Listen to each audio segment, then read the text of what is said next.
Early music is a kind of a strange, large designation of mostly music that's Bach and before. So 1715 before is the generic kind of cutoff point.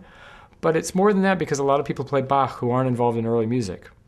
It also has to do with something we are now calling the historical performance movement or the historically informed performance movement, meaning that if I play Bach, the difference between me and a modern player is that I'm having my students play a Baroque violin.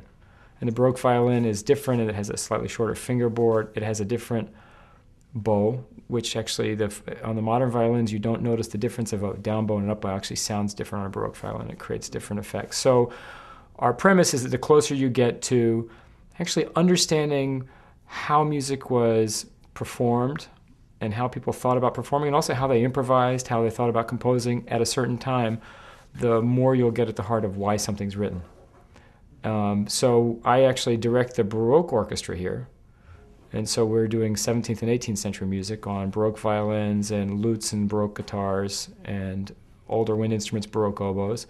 But I also specialize in 16th and 15th century improvisation, and I play an instrument called a shawm. And a shawm is the Renaissance version of the oboe. It has no keys. It just has holes. It's very loud. It was the great wind instrument of the 15th century. It's if you went to a wedding, you'd hear a shawm. If you went to a ducal palace, you'd hear the shawm, and the shawm would be improvising dance music or playing love songs. The shawm is related to the zorna, which is another wedding instrument played in Turkey, the swona in China. It's a double reed instrument. It has a wide double reed like this, but small, with a little thing in your disc you put on the outside of your mouth. It's got a big bell that looks trumpet-like, and it's pretty loud and piercing. The Shehnai in India is a relative. So, a couple of things happened. Was one, that you had these instruments as folk instruments all the way through history. The instrument I play called the shawm is a conical bore instrument, but there's a cylindrical bore instrument that's related called the duduk, and that's played by a man named Zivan Gasparyan in an Armenian musician who you can hear on recordings. That's in the Passion of the Christ. That is a certain sound associated with the Middle Eastern style of instrument. Well, that tradition goes all the way back to ancient Greece with an instrument called the aulos.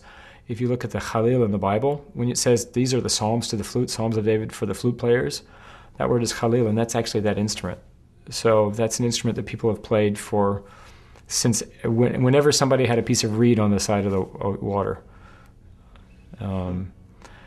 So you still see people playing those in folk traditions, but many of those folk traditions were almost killed in the 1900s.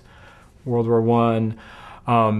I also played bagpipes. Bagpipes were all over Europe until World War I or so, and then especially World War II, with fascist governments in Spain tried to shut down any of the culture of bagpiping because that was considered to be Galician and not Spanish particularly. So what happened was a lot of these players died off, and then in the 1970s you'd have two 80-year-old guys left, and now those traditions have come back from those 80-year-old guys have taught a young generation. So if you go to Spain now, you can find a bagpipe player on every street corner in the north. And if you say, wow, you're a real bagpiper, oh yeah, I'm okay, but that guy down the street is even better than I am. So you can follow the trail until you get to the guy who actually makes the instruments. And that's sort of what's happening now. So there is a revival, but there also, the instrument I play, the shawm, became the oboe. So it's still played in the orchestra today. It's just tooled up with keys and more bells and whistles.